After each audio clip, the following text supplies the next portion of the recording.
Welcome back, everyone. Oz here. And today I've got some r/am I the asshole for you all. As per usual, I'll be reading you the post, giving you my opinions, and I hope you do the same down in the comments below. And without further ado, let's jump right into it. Sneaky Goose Girl. Am I the asshole for ditching a wedding that I, female 20, was the maid of honor in because the bride, female 22, tried to set me up with the best man, male 28? Reddit has deemed this person not the asshole. I was supposed to be the maid of honor at a wedding a few weeks ago. I ended up just leaving and going home to my boyfriend of 6 years after the bride and groom tried to set me up with the best man. When my friend got engaged last year, I was excited for her, and even more excited when she asked me to be the maid of honor. As invites went out though, she asked me not to bring my boyfriend to the wedding. I was really upset about that, but my boyfriend talked me down, telling me that weddings were expensive and they were probably trying to keep the guest list down. And they didn't really know him, so it would be fine for me to go without him. That made sense to me, so I didn't say or do anything after that and just continued with helping as I could as the maid of honor. Nothing else really concerning happened until a couple of days before the wedding. The bride asked me to give the best man a ride to and from the wedding, which was about a 4-hour drive. I thought it was just part of it as he was a veteran and had his own issues surrounding that. So I gave him a ride up to the Airbnb that we were staying at before the wedding. The whole time, he tried to make conversation that was just weird to me, and I was just not into it, and just trying my best to be nice to him. At the Airbnb with everyone, I immediately noticed things were off. All the other bridesmaids had their boyfriends there, and things were really awkward when I found out I was in a room with the best man. The next day before the rehearsal dinner, the bride and groom cornered me in a room to say that the best man was an incredible guy, and that I was blowing him off without really giving him a chance.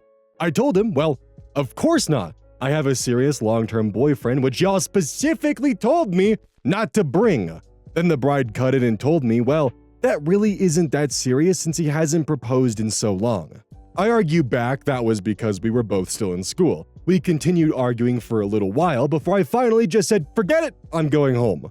I got called all sorts of awful names going out of the room and packed up and left. I got a lot of calls on the way home, which I ignored until my boyfriend called. Apparently, the bride called him and told him I just left for no reason, and he called to check in on me.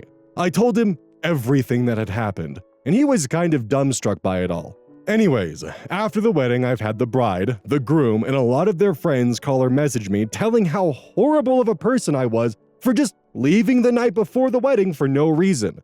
None of which were receptive to my side of things, and it's starting to worry me that maybe I overreacted by just leaving like that.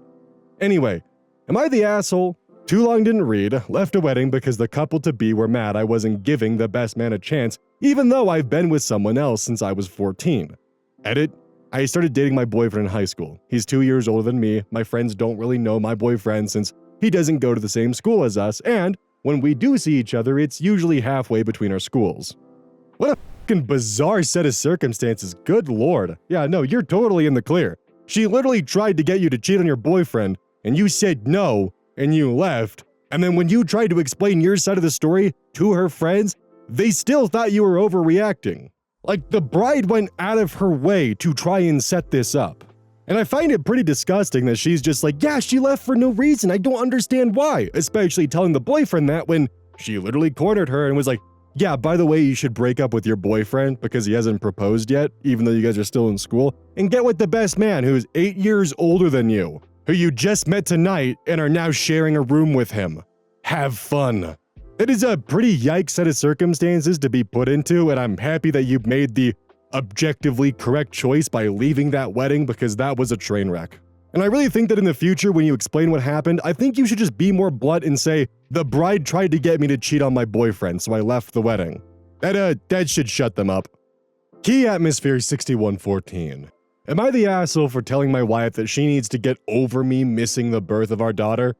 Reddit has apparently deemed this person not the asshole, so let's find out why. I work at a job where there are certain times I do not have access to my phone or I am in the middle of nowhere. These times are well scheduled in advance and basically take up my whole day. There are a ton of safety regulations I have to follow during this time. My wife was pregnant, and at the time I planned to take off work near her due date. Unfortunately, she went into labor early, about a month early, and I was on an inspection. I only learned about her going into labor when I got signal again. By the time I got to the hospital, she had already given birth. This was about 1.5 years ago, and I am an involved father. The issue is, every single time we have an argument, she'll bring up I missed the birth. It happens almost every single time, from serious arguments to what fast food we should get. Today was my breaking point. We got into an argument about her wanting to change the daycare situation. She wants to change daycare to one closer to the home. I do drop-off and she does pickup. The only one closer to home is too expensive and we can't afford it. In the middle of the argument, she pulled out that I wasn't there for the birth again. I told her she needs to get over that and stop using it in every fucking argument we have. She called me a jerk and left. Am I the asshole? So I want to look at some of OP's comments real quick because they help kind of add more information. 12 days late asks, info, does your work not have an emergency on-site person that can be reached in case of, well, emergency? Key Atmosphere responded, she did not call my company. We do, and they can contact me, but she didn't call them. This follows up with, she was giving birth. I'm not surprised she didn't think to Google the company as she was in the middle of a surprise birth.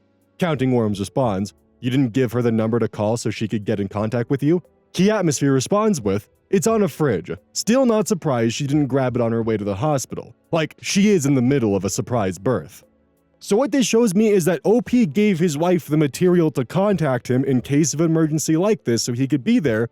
She was not able to get the contact information, and he does not hold that against her. What he is upset with is that she, because she was in the middle of giving a surprise birth, was not able to get into contact with him, despite what he provided because she had forgotten it at home, and she holds that above his head every time they're in an argument. He is understanding of her situation, she is not understanding of his situation. It sounds like this was a really f***ed up and just bad luck scenario all around when the birth was first given, that no one really had any control of the situation and the dice kind of just played how they laid. Now, because it was in the heat of the moment, I can understand why you probably weren't thinking clearly. The only thing that I would have changed was to really have that conversation with her after tension had cleared and being like, hey, I don't appreciate you bringing this up every time we have the smallest of disagreements because, one, it really hurts, and two, you know the circumstances as well as I do. This is nowhere even close to being that story where the guy had found out his wife was going into labor but had to go visit his mom for an emergency, and then got home, didn't go visit his wife, went to work, and the next day finally showed up to visit her. This is nowhere even close to that circumstance. This is an entirely different set of cards to play with here. I think couples counseling might be a good idea because it is kind of shitty that anytime there's an argument, your wife kind of just pulls this out as like a Uno reverse gotcha card to shift the entire argument in a different direction. So a bit of couples counseling could probably help iron that out, but other than that, I don't think you're the asshole here, at all. Freenet6456. Am I the asshole for refusing to cancel child support? Reddit has deemed this person not the asshole. Throwaway account. I, 34 male, have been taking care of my sister's, 32 female, daughter for around 6 years. This all started when my sister got arrested for felony theft and drug charges. She's been a long-time addict, poor mother, and family manipulator. No one else in my family stepped up, so I offered to take my niece in while my sister did drug treatment to avoid jail. From the beginning, my niece, then around 10, didn't want anything to do with her mom. I thought that was odd, but over the first few months I had her, my niece opened up about her mom having treated her very poorly. I sought a guardianship for my niece and told my sister that I would not willingly send my niece back to her unless my sister got off the drugs and sorted her life out.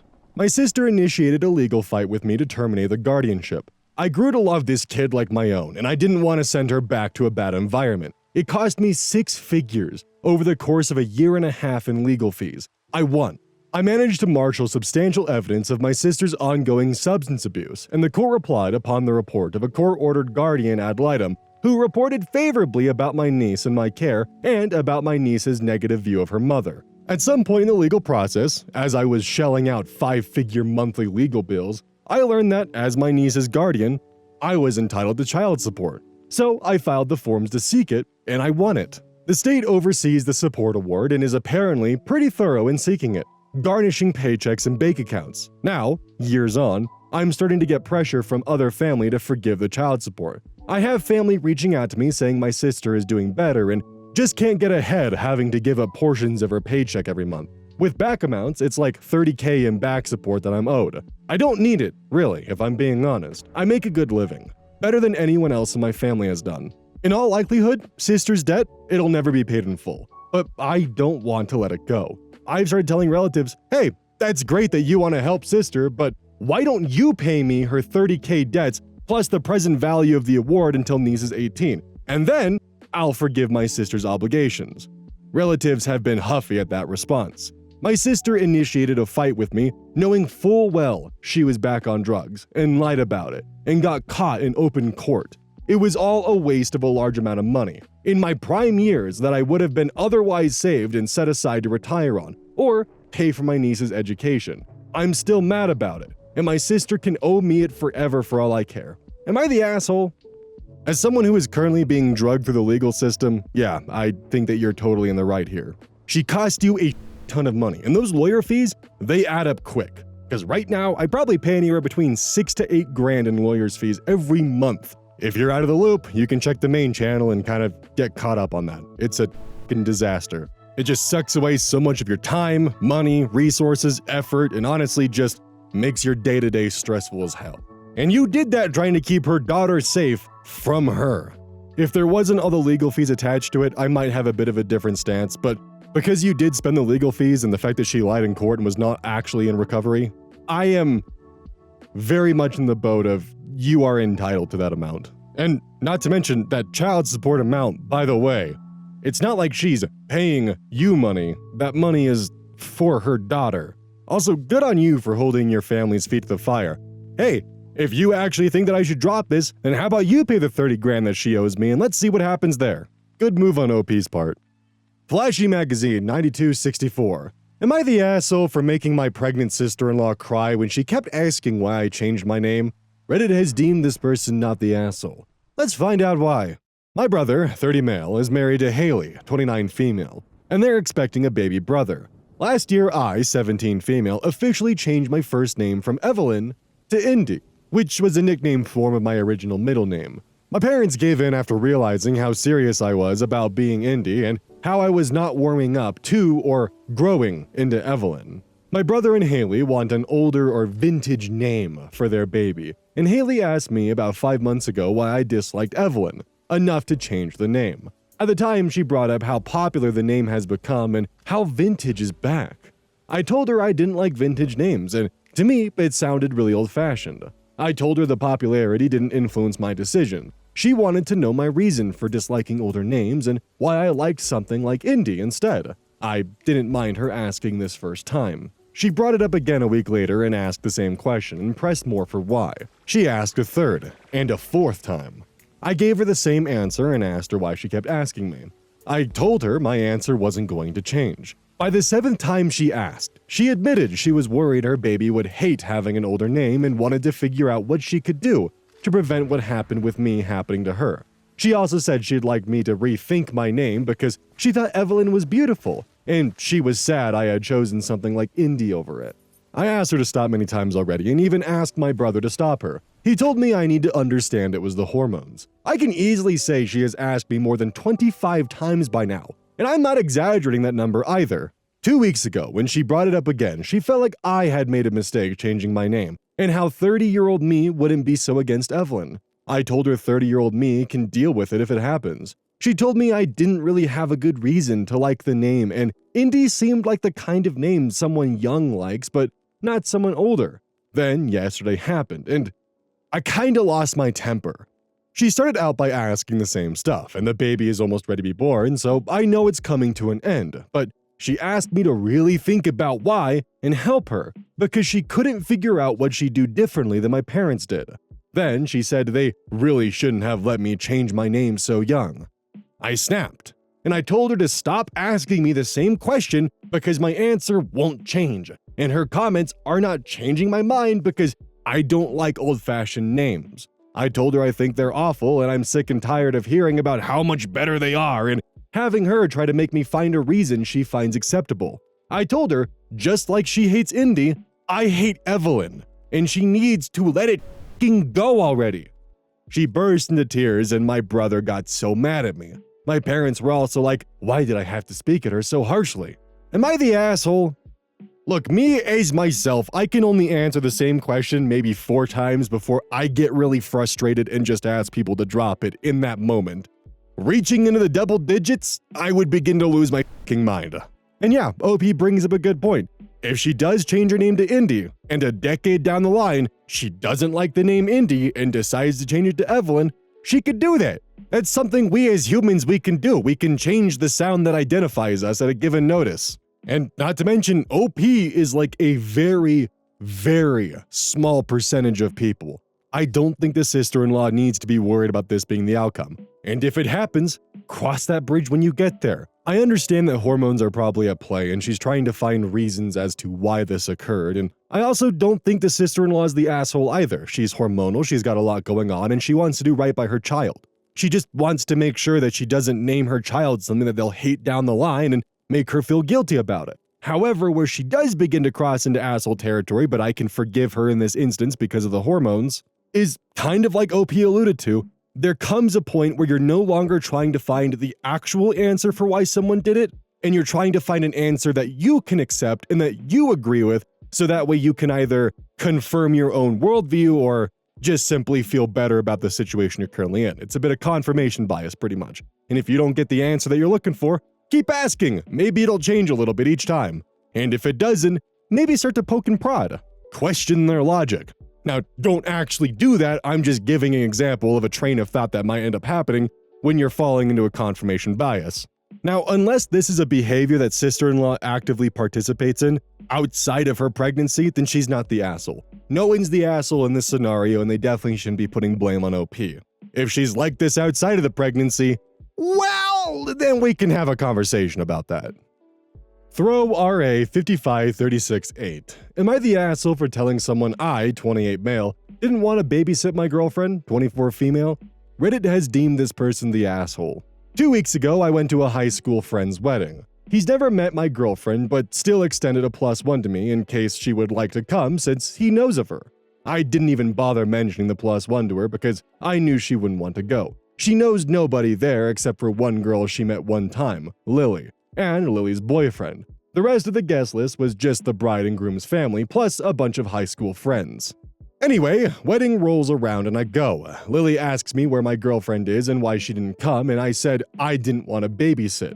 I meant it as a joke, as in, if she had come, she would be glued to me the entire time, as there would be nobody else there that she knows. I mentioned it to my girlfriend in passing today, and she was visibly upset when I told her that I said that to Lily. She said it makes her look bad. She also said that I should have told her about the invite. I asked her if she would have even gone, and she said no. I said, well, what's the point then? Am I the asshole for telling Lily that I didn't want to babysit my girlfriend at a wedding where she didn't know anyone? So, there is an edit to this. Edit, thank you everyone for all the comments telling me how big of an asshole I am. I needed it. I took my girlfriend out for brunch, had a good talk, and apologized. I told her going forward I'll extend all invitations to her and be careful of saying things that paint her in a bad light. She's an amazing woman, and what I said was not cool at all. She accepted my apology, and we're good now. To clarify a few things, we've been dating for years. No, we aren't breaking up over this. Yes, we both love each other. She's accompanied me to numerous weddings. I don't force her to always stay at home. I was not trying to meet an old high school girlfriend. The groom invited only male friends from high school, so it was me hanging around my old crew. No girls, girls are icky. The groom isn't going to invite high school girlfriends to his wedding. I truly didn't mean to hurt my girlfriend, but I did, and I accept that what I said was wrong. Thank you. See, just based upon the edit, I can already taste Reddit doing the usual, like, break up with him, no contact, etc., but this is what I like to see. Someone f***ed up, they did something they thought was harmless, it turned out not to be. They asked the internet corrected them, and they fixed it. And their relationship is probably better for it now. This is good. This is what we like to see. This is character growth. So the thing is also, is the joke that he made was not made in malice at all. It was just a passing joke that he probably didn't see any issue with, but other people definitely could see a problem with that. Because while he might just see it as, yeah, it's a joke about the fact that my girlfriend would be around me the entire wedding because she knows no one here. Another person might hear that as, oh, she's extremely clingy, or, oh, they have a toxic relationship, or, oh, she's X, Y, and Z, insert kind of, negative character trait here. And as like a general just kind of tip to guys, even if you are 99% sure that your girlfriend or boyfriend doesn't want to do something, always ask to double check. Trust me. Even if you know, they will say no. And they will in fact, and did in fact, say no. It is still better to ask and double check because it also lets them know like, hey, you're on my mind and all that kind of stuff. Airplane property. Am I the asshole for telling my sister he's just a kid? Isn't an excuse for a 13-year-old? Reddit has deemed this person not the asshole. My 26 female sister, Ellie, 36 female, has a 13-year-old son, my nephew, Tyler. Yesterday was my dad's birthday. To get the picture, it was me, Ellie, our other sister, our aunt and uncle, and our 3 cousins. The middle of the 3 cousins, Grace, 32 female, has a daughter, Brooklyn, 12 female. Tyler and Brooklyn were the only kids there. Brooklyn recently broke her ankle and needs crutches for a few weeks. The kids were mostly in the living room, whereas everyone else was in the kitchen or dining room. I didn't think to check on them because I thought 13 and 12 were old enough to know not to do something super dangerous like break a window. Besides, the living room is pretty close to the kitchen. We heard something crash down the stairs, followed immediately by shouting. Everyone's first instinct was to rush into the room, and so we did. We saw Tyler and Brooklyn wrestling over one of the crutches on the couch. Well, Brooklyn was sitting on the couch, and Tyler was standing behind the couch, if you can picture it. Brooklyn ended up falling backwards off the couch, and she started crying. Turns out, Tyler had thrown one of the crutches down the stairs into the basement and was trying to also get the other one thrown downstairs. After we made sure Brooklyn was not seriously hurt, she ended up being fine. Grace started asking Tyler things like, "What were you thinking? Why would you do that? What is the matter with you?" I wouldn't call it yelling, but her voice was definitely raised. A few other people joined her, and Ellie immediately jumped in front of them like a soldier, saying, "No one is hurt and he's just a kid." I thought that was ridiculous because 1, although Brooklyn ended up being alright, she could have been hurt, and 2, a 13-year-old? Really? A kid? That's a teenager who should know better. So I told her so. Just a kid is something used for kids aged 11 and below. After that, it's not an excuse. Honestly, I'd argue 8 and below. Like, seriously. Ellie thought everyone overreacted and she was pissed, especially at me. Like, my god, really? And for anyone asking, I don't know why Tyler did that. Really, I don't. Maybe he thought it'd be funny or something, but since Ellie is so pissed off, I'm wondering if maybe that was a line not to be crossed, or maybe I'm overthinking, because what the f***? Well, it sounds like Tyler has it pretty lax and his mom lets him get away with so much just random to the point where he just does like this on a regular basis because he doesn't have any consequences for it, and probably doesn't have like the neurons in place to realize like, yeah, you're kind of hurting people, you little. Ellie definitely lets Tyler get away with a lot of bull. Like, most certainly so. Like, I can't even begin to think of a world where even an 8 or a 7-year-old would think it would be funny to grab crutches and throw them out of reach of someone who can't walk. Maybe a up and very well misbehaved 7 or 8-year-old, but most 7 and 8-year-olds that I've encountered, even myself as a 7 or 8-year-old, would be very well aware that you don't do like that. And that's someone who's nearly twice their age. Like, what kind of little monster is Ellie raising here? Like seriously. What kind of thought process was going through Tyler's head as, oh, it'll be funny to grab the crutches, throw them in the basement, and then make her go and crawl down the stairs to grab them? Like, that is a meditated amount of pain to cause to someone. A 6 or an 8-year-old, they might snatch them because they want to play with them. I don't think they could ever conceive or contrive a plan to throw them down a flight of stairs to watch someone crawl and get them. Like, that is actually evil. Brilliant piece. 9682. Am I the asshole for uninviting 25 family members to my wedding 6 weeks to showtime? Reddit has deemed this person not the asshole. I had this Halloween wedding planned for 2 years. The venue I wanted has a wait list. All of a sudden, my mom and grandma decide the wedding was satanic and want me to make last-minute changes. I told my mom and grandma a firm no. 2 years my family has known about this. And because I have told them no, half of my mom's side thought they would be cute and say they aren't coming to a random-ass power struggle. I told them fine, and canceled everyone's invitations who complained or backed my mom or grandma on this. One of my sisters acted like she stepped out of bridesmaid duty, so I replaced her. It was about 25 people that decided to act stupid at the less than 6-week mark, so I sent out uninvited invitations. And I sent out new QR codes for those attending, and the venue will only check in by those to let people in. My aunt, who was one of the uninvited, told me people are allowed to disagree with me, and that doesn't mean I can pull an invitation from a wedding that they've made plans to attend. I told my aunt they had 2 years for complaints, but saying you're not going at 6 weeks before my wedding is bull. And everyone f***ed around and found out, and I will not be bullied by my family over this. Honestly, good for you for standing your ground, and yeah, they had 2 years to make complaints about this being a satanic wedding, and this was a wedding venue spot that you wanted for God knows how long, and you stuck by it. Just make sure to take lots of pictures and have a ton of fun at the wedding, because honestly, that's really gonna rub it in. Because you'll be able to turn around and say, hey, look at this awesome wedding that I had and how much fun it was with everyone involved and how much fun they're having. But you decided to agree with my mother on some fucking random power struggle on the fact my wedding was too satanic, so you couldn't attend. Doesn't that suck? Honestly, a Halloween wedding sounds really cool. And that's one thing that I would really like to have one day. In my humble opinion, I think that non-traditional weddings are some of the best. They're more interesting and more fun to go to, but that's just my personal observation. Don't forget, this is brought to you by GamerSupps. Use code ODDS at checkout. It's basically a caffeine powder that you put in your water, and I actually really like it. I use this on a daily basis.